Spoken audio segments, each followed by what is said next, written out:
गांव में सरकारी हैंडपंप के आसपास कुछ विचित्र घटनाएं होने लगी। सभी लोग उन घटनाओं से अचंभित थे।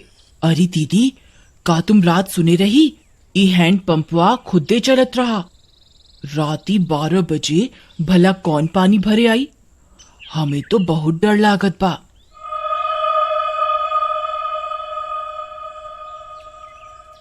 हाँ रानी, हम सुने रही। हमार रिंकिया के पापा तक कहत रही कि हम जाके देखा। हम उनके रोक लिहिस।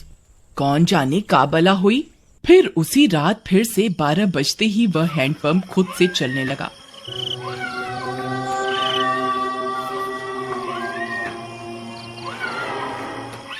सभी गांव वाले सुन रहे थे, पर किसी की हिम्मत नहीं हुई कि जाकर देखे।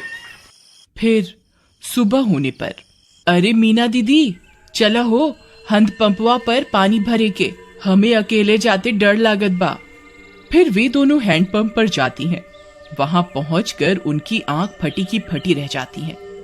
वहां किसी के पैर का निशान होता है जो इंसानी पैर से दुगुने साइज का होता है। ई देखा हो रानी, हम कहत रहे ना कुछ गड़बड़ जरूर बा। ई देखा, भला किस इंसान के इतना बड़ पैर हुई। तभी वहां पिंकी आ जाती है। अरे दीदी, क्या हुआ? आप दोनों इतनी परेशान क्यों हैं? ई देखो बहन, इतना बड़का पैर। लागत है कौनो शैतान ई हैंडपंपवा पे आया रहा। कम ऑन दीदी, कोई प्रैंक कर रहा होगा। हमारी सिटी में तो ऐसे बहुत करा जाता है। अरे आप शहर से आई रही पिंकी बहन, आप ये सब ना समझी। फिर रात होने पर हैंडपंप फिर खुद से चलने लगता है।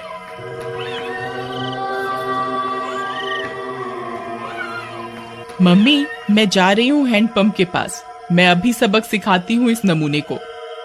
फिर जैसे ही पिंकी वहां पहुंचती है, वह दंग रह जाती है। वहां 2 सिर की एक चुड़ैल हैंडपंप चला रही होती है। पिंकी के पसीने छूट जाते हैं। आ गई? बहुत इंतजार कराया तुम गांव वालों ने। 2 दिन से कोई खोपड़ी खाने को नहीं मिली। मेरा तो सिर ही दर्द हो गया ये हैंडपंप चला चला के। कितने दिनों में एक शिकार आया है। पिंकी हाथ जोड़कर अपने घुटनों पर बैठ जाती है। चुड़ैल जी, आई एम सो सॉरी। मुझे लगा कोई गांव वालों से प्रैंक कर रहा है। मुझे माफ कर दो चुड़ैल जी। मैं तो पास के शहर में पढ़ती हूँ, इस गांव में घूमने आई हूँ। पर चुड़ैल उसकी विनती नहीं सुनती और उसकी खोपड़ी खा जाती है। फिर अगली सुबह, अरे मीना बहन, देखत हो, आज तो यहाँ खून भी पड़ा बा। कौनो अनहोनी हो गई लागत बा। तभी पिंकी की माँ वहां आ जाती है।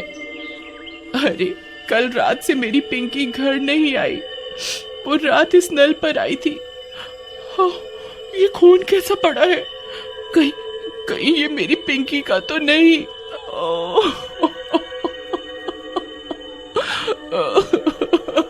अरे भौजाई, हम उसे कल ही कहे रहे कि ज्यादा लेक्चर का झाड़ो।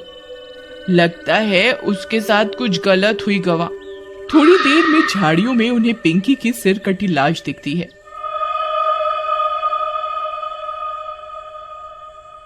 यह बात पूरे गांव में फैल जाती है। सब फैसला करते हैं कि अब से इस हैंडपंप पर कोई नहीं आएगा। फिर रात होने पर वह चुड़ैल फिर से हैंडपंप पर आकर उसे चलाने लगती है, पर कोई नहीं आता। लगता है गांव वाले चालाक बन रहे हैं।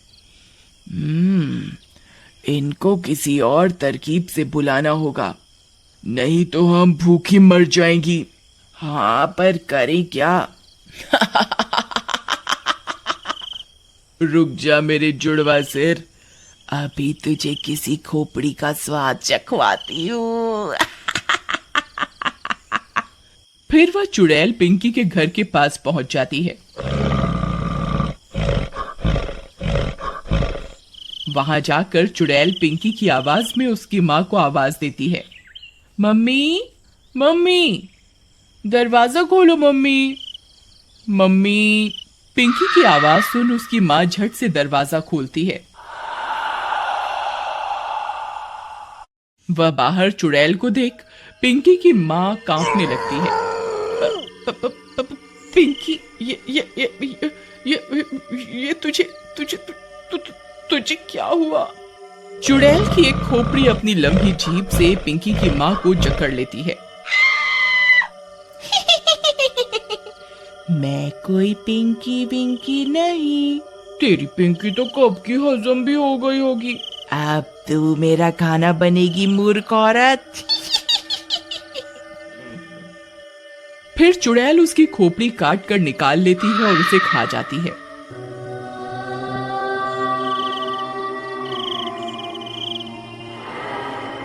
फिर सुबह होने पर पिंकी की माँ की सिर कटी लाश देखकर पूरे गांव में हाहाकार मच जाता है। किसी को कुछ समझ में नहीं आता कि ये कौन कर रहा है और क्यों कर रहा है। सुनत हो जी, उस शहर वाली माँ बेटी के कोई मार के मुंडी गायब कर दिया रहा। लगता है कोनो भूत पिशाच ही सब कर रहा है। तुम बाहर ना जावा, तुमका कुछ हो गई तो हमका करब। अरे हमका कुछ ना होई। हम जात रहे वो हैंड पंपवा के आसपास सीसीटीवी कैमरा लगाई खातिर, हाँ, ताकि देख सकें आखिर मामला का बा। फिर वह गांव की कई दीवारों पर सीसीटीवी कैमरा लगा देता है। रात होने पर वह चुड़ैल वापस आती है। वह थोड़ी देर हैंडपंप चलाती है पर कोई नहीं आता। वह गांव में पिंकी और उसकी माँ की आवाज निकालकर सबको बुलाती है पर कोई नहीं आता। लगता है गांव वाले बहुत होशियार हो गए हैं, कुछ करना पड़ेगा। हाँ, कुछ तरकीब सोचो, नहीं तो अगर हम 2 दिन भूखी रही तो मर जाएंगी। गांव वाले हैंडपंप से पानी नहीं भर रहे पर कुएं से तो भर रहे हैं। हम चलकर कुएं में बैठ जाती हैं। जैसे ही कोई आएगा तुम अपनी लंबी जीभ से उसे अंदर खींच लेना, फिर हम उसे खा जाएंगी। हाँ, सही कहती हो।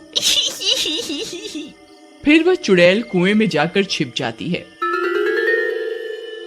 सुबह होने पर, अरे सुबह सुबह कहाँ जावत बा? रात तू शैतानी शक्ति सारे गांव में घूम रही। अरे तू डरा ना, हमार राजकुमारी, हमका कछु ना हुई। हाँ, हम जाए रहे सीसीटीवी कैमरा से रिकॉर्डिंग ले खातिर। हाँ, अच्छा जावत ही हो तो मटका में पानी भर लावा कुआं से। फिर रानी का पति मटका लेकर निकल जाता है। अरे पहले रिकॉर्डिंग निकाला कि कुएं पे जावा? चलो पहले कुएं पे चलते हैं, नहीं तो वहां भीड़ हुई जाए। फिर वह कुएं पर जाता है।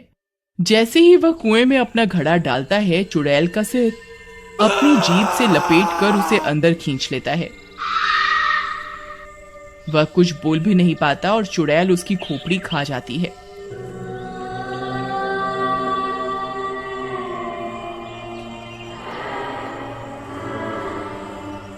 कुछ देर में गांव वालों को उसकी सिर कटी लाश कुएं में दिखती है। इस बार और कोहराम मच जाता है। हम कहर, अरे हम इकरा के कही रही ना जावा सुबह सुबह, पर ये हमारी एक न सुनी। हम तो लुट गईली, बर्बाद हो गईली। हे राम।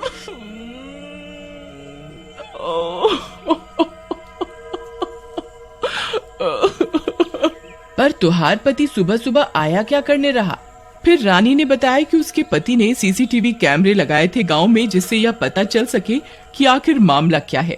फिर वे सब गांव वाले सीसीटीवी कैमरे से रिकॉर्डिंग निकालते हैं, टीवी पर चलाते हैं और चुड़ैल का सारा सच उनके सामने आ जाता है। वे यह भी सुन लेते हैं कि अगर वे चुड़ैल 2 दिन भूखी रही तो मर जाएंगी। गांव वालों, हमारे सामने एक बहुत खतरनाक दुश्मन है। इसे हराने के लिए हमें बस ये करना है कि हम 3 दिन तक अपने घरों में कैद रहें, नहीं तो ये 2 मुंडी वाली चुड़ैल कई और लोगों को अपना शिकार बना लेगी। मैं गांव में 3 दिन के लॉकडाउन का ऐलान करता हूँ। लॉकडाउन होने के बाद वे चुड़ैल 2 दिन तक गांव में आई अपना शिकार पकड़ने के लिए। उन्होंने कई तरकीबें लगाई पर कोई अपने घर से बाहर नहीं आया और वे दोनों चुड़ैल मर गईं।